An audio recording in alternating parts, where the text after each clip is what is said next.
Ashaama harka fuune akkam jirtu kabajamtoota hordoftoota keenya walabummaan sun neetwoorkii irraa oduu yeroo kanaaf qabnu sinitti himna dursa matootii odoo. Waraanni bilisummaa Oromoo marii uummata waliin taasisu cimsee itti fufee jira. Aartist Zariihuu Wadaajoo dhukkubsatanii hospitaala Riiferaalii Adaamaa ciisanii jiraachuu maatiin himanii. Pireezidaantiin Afgaan Ashiraaf Gahaanii biyyaa baqatanii hidhattoonni Taalibaan ammoo masaraa mootummaa qabataniiru. Dhumarrattis ajajaa olaanaa waboorraa ibsa kenname ni qabna agarumaatti nu waliin turaa jenna. Waraanni bilisummaa Oromoo marii uummata waliin taasisu cimsee itti fufee jira. Waraanni bilisummaa Oromoo uummata Oromoo waliin marii gaggeessuun qabsoo gara fuulduraa uummataaf ibsa kennaa jiraachuun gabaafameera. Gaachanni saba Oromoo waraanni bilisummaa Oromoo tibbana bifa adda ta'een injifannoo galmeessaa kan jiru yoo ta'u, murni PP immoo hedduun isaa waraana bilisummaa Oromootti harka kennachaa jiraachuu miidiyaalee hawaasaa irratti suuraalee fi waraabbileen ba'an ni agarsiisu.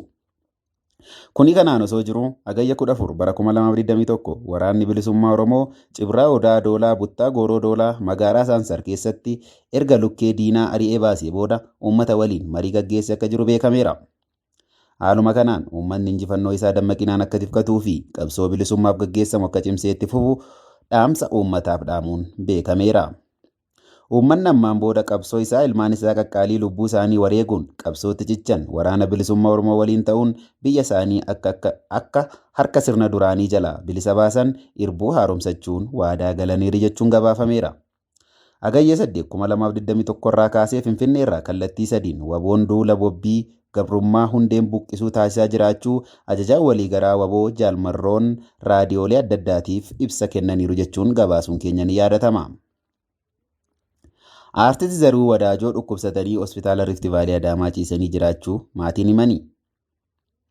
Aartist Zariihuu Wadaajoo dhibeen waan itti hammaateef yeroo ammaa hospitaala Rift Vaalii Adaamaa ciisanii jiraachuu haati warraa isaanii aaddee Olaantuu Gammachuu himaniiru. Sadarkaan dhibee Aartist Zariihuu Wadaajoo ol ka'aa dhufuusaa kan himan aaddee Olaantuun dhibee onnee kalee fi sombaan dhibamaa jiraachuu isaanii ogeessota irraa akka odeeffatan dubbataniiru. Haati warraa isaanii aaddee Olaantuu Gammachuu uummanni Oromoo fi dinqisiifattoonni isaanii hundi waan danda'aniin bira dhaabbachuu akka qaban waamicha dhiyeessaniiru. Aartist Zariihuu Wadaajoo warraaqsa muuziqaa Oromoo ammayyaa fi walleewwan warraaqsaa weeddisuu keessatti weellistoota hangafoota jedhamanii fi dinqisiifattoota danuu qaban keessaa nama tokkodha.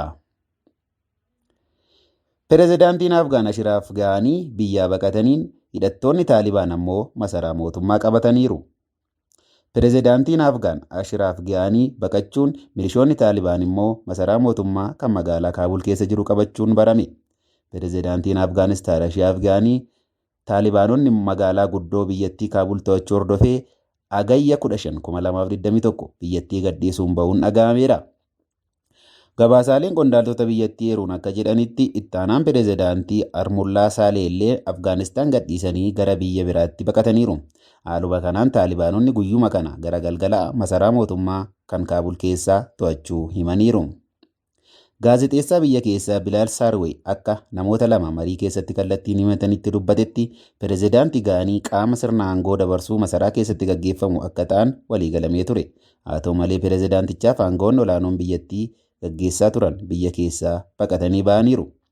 Taalibaanonnis masaraa mootummaa to'achuu rootessatti kan himan yoo ta'u, qondaaltota mootummaa irraa dhimmicha irratti hangammaatti wanti jedhame tokkollee hin jiru. Ameerikaan hojjettoota embaasii ishee Kaabul jiranii dilbata darbe ture kan baasuu eegalte.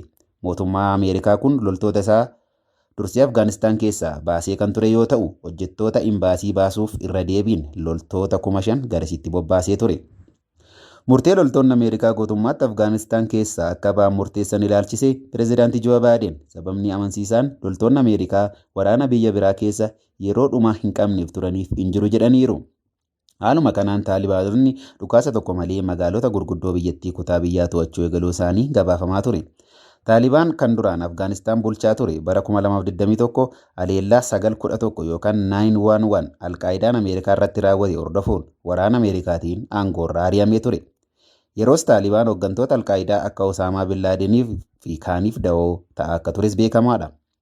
Waggoota 20 booda Ameerikaan loltoota ishee fi kan neetoo guutuu akka baastu, Taalibaan immoo garee amantii finxaalessaa kamiifuu da'oo akka hin taane akkasumas naannoo to'atee jiru keessaa akka hin sochoone akka hin eeyyamne walii galaniiru. Guyyaan loltoonni guutummaatti akka abaan qabames fulbaana 11 waggaa 20ffaa aleellaa 9/11tti turedha. Ibsa waliigalaa ajajaa olaanaa waraana bilisummaa Oromoorraa kenname.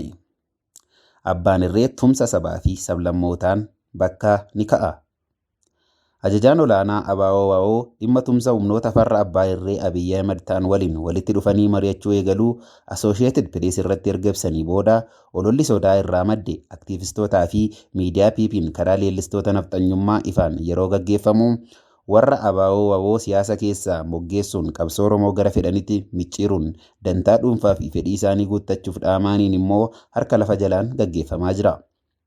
Akeeki tumsa sabootaa kun sirna abbaa irree Abiyyi Ahmed diiguun ergamtoota isaa waliin seeratti dhiyeessuun mirga hiree murteeffannaa sabootaa mirkaneessuunii fi mootummaa waloo kan ce'umsaa dhugaa filannoo haqaa fi bilisaa gaggeessuun uummata keessaa hooggana siyaasaa baasuudha. Tumsi yeroo gabaabaa fi dheeraa qaamota siyaasaa gidduutti tolfamu kun qabsoo saba tokkoof gargaara jedhamee yoo amaname qaamota tumsa sana tolfatuun murtaa'a. Ololli tumsa kana dura dhaabbachuuf gaggeeffamu murnoota sadiin, isaanis tokkoffaan leellistoota nafxanyummaa kan olaantummaa Amaaraa kan sabboonummaa sabootaa dhabamsiisuun dhugoomsuuf hojjetan, lammaffaan OPDO duraanii kan amma ergama leellistoota nafxanyummaa fudhatanii raawwachuuf dhama'anii fi sadaffaan kajeeltota qabeenyaa fi aangoo bubbuutuu ilaallataniin gaggeeffamaa jira. Akeeki lola kanaa tokkoffaan milkoomina tumsa kanaa danquun humnooti siyaasaa kan mirga hiree murteeffannaa sabaa fi sallammootaa fudhatan akka hin milkoofne tolchuudha. Haala kanaan abbaa irree Abiyyi Ahmed aangoorra tursuun gidiraa uummattootaa irratti dheeressuu ta'a. Leellistooti nafxanyummaa bara 150 oliif eenyummaa Oromoo fi saboota cunqurfamoo dhabamsiisuuf dhama'an kanarras Oromummaa dhabamsiisuuf wixxifataa jiraniif faallaa ilaalcha siyaasa isaanii waan ta'eef dura dhaabbatu. Lammaffaan yakkoota Oromiyaa, Beenishaangul, Tigraay, Walaayittaa, Qimaanti, Sidaamaa fi kan kana fakkaatan keessatti raawwatan haguuganii yakkamtoonni akka seeratti hin dhiyaanne danquufi. Yakkooti waggoota 30 darban Oromiyaa keessatti raawwatameef gaafatamaan jalqabaa OPDOdha. Waggoota 27 akka qaama EPRDF'tti ergama kana fudhatee kan Oromoo irratti yakka raawwachaa ture OPDOdha. Kunis afaan aangawoota OPDO'n dhugaa bahaa turuun yeroo ta'u Abiyyi Ahmedis shororkeessaan nuyi jedhee paarlamaa fuuldura taa'ee dubbachuun yakkamaa ta'uu isaa ifaan fudhatee jira. Yakkoota walfakkaataa fi ulfaattoo baroottan 3 darban keessatti raawwatamaa jirus itti fufiinsaan yakka waggoota 27 keessa dalaganiif kan ragaadha. Ammatti Oromoon PP yookaan OPDO caalaa diina hamaa akka hin qabne kan mirkaneessu yakkoota baroottan darban 3 keessatti raawwatanidha. Baroottan darban 3 keessatti OPDO'n maqaa jijjiirrachuun leellistoota nafxanyummaa irraa dirqama fudhatanii Oromummaa dhabamsiisuuf yakka olaanaa Oromiyaa keessatti raawwatanii jiru. Uummanni Oromoo Gujii, Wallaggaa fi Shawaa ibidda keessa ture. Qabeenyi Oromoo, qe'ee fi ooyiruun Oromoo ibiddaan barbadaa'ee fi ciramee jira. Dhalli namaa manni itti cufamee ibiddaan gubamee jira. Dhalli namaa dhiiraaf dhalaan gudeedamanii jiru. Dhalli namaa dirreetti baafamee otoo uummatni ilaaluu rasaasaan reebamee ajjeefamee jira. Baroottan 27 darban keessa Oromoon akka baroottan 3 darbanii bifa suukanneessaan mana hidhaatii baafamee addabaabayiitti bahee rasaasaan reebamee ajjeefamee hin turre. Ilmi keessan bosona jira jedhamee ifaan maatiin rasaasaan ajjeefamee hin turre. Dhiirri hin gudeedamne, dhalli namaa manni itti cufamee hin gubanne. Qe'een Oromoo ibiddaan gubamaa viidiyoo waraabamee hin facaane. Minilik kaleessa Oromoo ajjeesuun sirriidha. Biyya ijaaruuf ajjeese har'as Itoophiyaa jiraachisuuf isin du'uu qabdu jedhamee ittiin qoosamne. Dabalataan PP fi leellistoota nafxanyummaa akka gaaffiin siyaasaa Oromoo deebiin arganneef waboon shororkeessaadha. Waboon saba Amaaraa kan Oromiyaa keessa jiraatan irratti sanyii duguuggaa gaggeessa jechuun olola kijibaa facaasuu irra dabartee waraana guddaa wabootti bobbaasuun uummata nagaa fixaa turte. Humnooti shiraa kun uummata Oromiyaa afaan Amaaraa dubbatan lixa Oromiyaa keessa jiraatan ajjeesuun daldala siyaasaaf oolfachuuf akka waboon ajjeechaa sabaa irratti qiyyaafatetti ololaa turani. Erga lolli Tigraay keessatti jabaatee booda garuu ajjeechaa maqaa saba Amaaraa jedhuun Oromiyaa keessatti gaggeeffamuun dhaga'amaa hin jiru. Kunis ajjeechaa kana kan gaggeessaa turan warra har'a gara Tigraayitti bobbaafaman akka ta'e ragaadha. Warri yakka Oromiyaa keessatti gaggeeffamaa ture argaa fi dhagaa haqa uummataa dubbachuuf sodaadhaan afaan cuqqaallatee ture amma afaan banachuun tumsa kana mormuun guddoo nama ajaa'ibu. Warri kun murtii beekaas ta'e wallaalaan ajandaa nafxanyummaa bakkaan ga'uuf yakka maqaa Itoophiyaatiin Oromoo fi saboota biroo irratti gaggeeffamaa jiru haguuguun gaafatamummaa keessaa ba'uuf wixxifatu. Tumsi kun dhugoomuun Abbaa Irree Abiyyi Ahmad burkuteessee yakkamtoota hunda waan seeratti dhiyeessuuf shororkaa keessa seenanii jiru. Bara aangoo siyaasaa harka PP jiru keessatti mormitoonni siyaasaa tumsa siyaasaa ABO fi TDF morman akeeki isaanii ergamaa leellistoota nafxanyummaa fudhatanii fiiguu irraa adda baafamee hin ilaalaman. Tumsa TDF fi ABO gidduu ta'uuf deemu dura dhaabbachuuf oololuun takkaa'uu siyaasaa wallaaluu irraa yookaan ammoo yoo nani du'e coqorsi hin biqiliin harreen jette sana irraa akka maddu beekamuu qaba. OPDO'n akka TPLF'n tolfamtee akeeka EPRDF galmaan ga'uuf bobbaafamte shakkiin hin jiru. OPDO'n tolchaa ishee waliin walloltee tolchaa ishee hadheessuu fi dhabamsiisuuf yaaltee of ajjeesaa jirti. ABO'n garuu kaayyoo sabni Oromoo qabu galmaan ga'uuf jaarmiyaa dhiigaa fi lafeen ijaaramedha. Ergamtooti gooftaa jijjiirrataa bahan ABO'dhaan gooftaa diina yoo jedhan malee ergamtuu jechuuf aamilee ittiin hin qaban.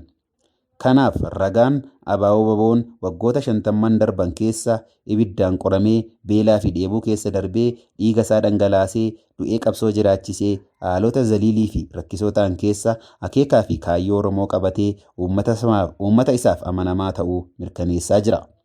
ABO'n uummanni isaa kaayyoo saba Oromoo galmaan ga'uuf malee ergamuuf hin ta'u.